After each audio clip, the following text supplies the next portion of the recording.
My mother-in-law insists that I jump the broom at my wedding even though that is not in my culture and made a Facebook post that she has slaved for weeks doing it, so we booted her out of the wedding. We're getting married in October. We've been together for 3 years, engaged for 1. I was born and raised in Kenya and moved to the States to attend university. My fiancé is from the West Coast, Wyoming, and his parents still live there. My fiancé and his parents don't have the best relationship. I've only met them a few times since we've been together. His mother always asks to visit, but my fiancé finds excuses to stop her from coming. He's very introverted, and his mother and father are a lot personality-wise, so I understand why he keeps his distance. After hearing about our engagement, my fiancé's mother insisted on helping with the wedding decorations. She's an interior decorator. I told her that she could design the centerpieces, but the wedding planner would handle everything else. She begrudgingly agreed, and I thought that was the end of it. She flew in a few weeks after that to discuss wedding plans. She showed me a few of her centerpiece designs and then showed me the real reason why she came: the brooms. At first, I didn't understand why she was showing me a bunch of elaborate brooms. She had a whole file showcasing about 50 types of brooms. I kept thinking that the venue we had chosen didn't need different fancy brooms everywhere because it's a modern venue. The brooms wouldn't fit into the theme we were going for.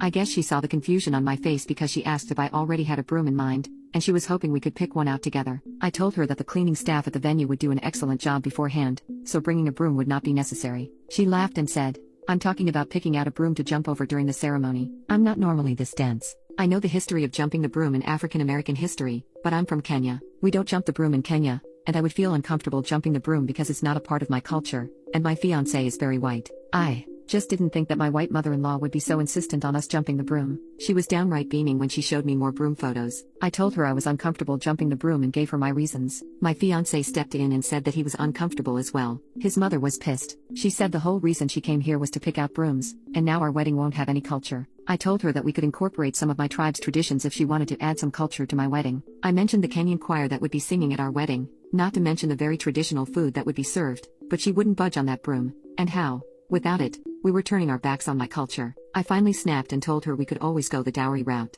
Her side of the family could scrounge together a few goats and some cows, and we'd call it even. She turned red and stomped off. She left after a day of the silent treatment. I thought she would cool down and we could be cordial. My fiancé told me that would never happen. He was right. A few weeks ago, my fiancé's mother posted on Facebook. She decided to make her custom broom herself and made a post on Facebook condemning me and my refusal to jump the broom. She went on and on about how I was turning away from my roots and how she slaved for weeks on a broom that will never be jumped over. I've received countless messages from her friends and family calling me an asshole. My fiancé's dad has called my fiancé and I ungrateful. My fiancé is livid and wants to boot her out of the wedding and cut contact, but now most of his side is refusing to come to the wedding to show solidarity with his mother. Update: I decided to be petty last week, so I sat down and wrote a rebuttal post to my future mother-in-law's Facebook post about my refusal to jump over the customized handmade broom that she had slaved over for weeks. I counted the times she used the word slaved in her Facebook post. She used the word over 10 times. Her post was only 2 paragraphs long. I won't write my full post here, but it touched on me being Kenyan and not African American several times in caps. I decided to tag all of her friends/family who had sent me private messages condemning my refusal to jump over her custom broom.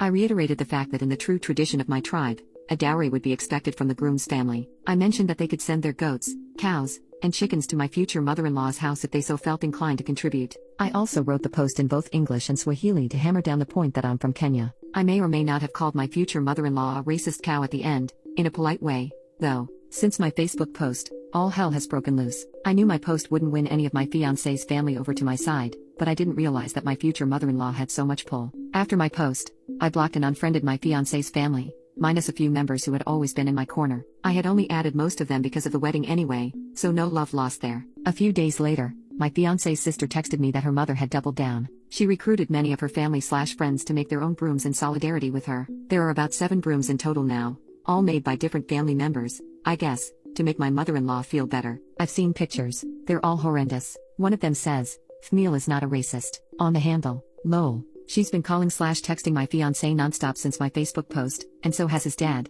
but he hasn't given them the time of day. He sent them one text telling them that they'd gone too far and he needed space. Lots of space. As for the upcoming wedding, we have decided to accept my fiancé's family's plan to boycott. Most of their invitations, including those extended to my future mother and father-in-law, have been revoked. They'll probably still show up to the wedding, but we have security. My fiancé and I have decided to go low contact with his side of the family and slowly move to no contact in a few months.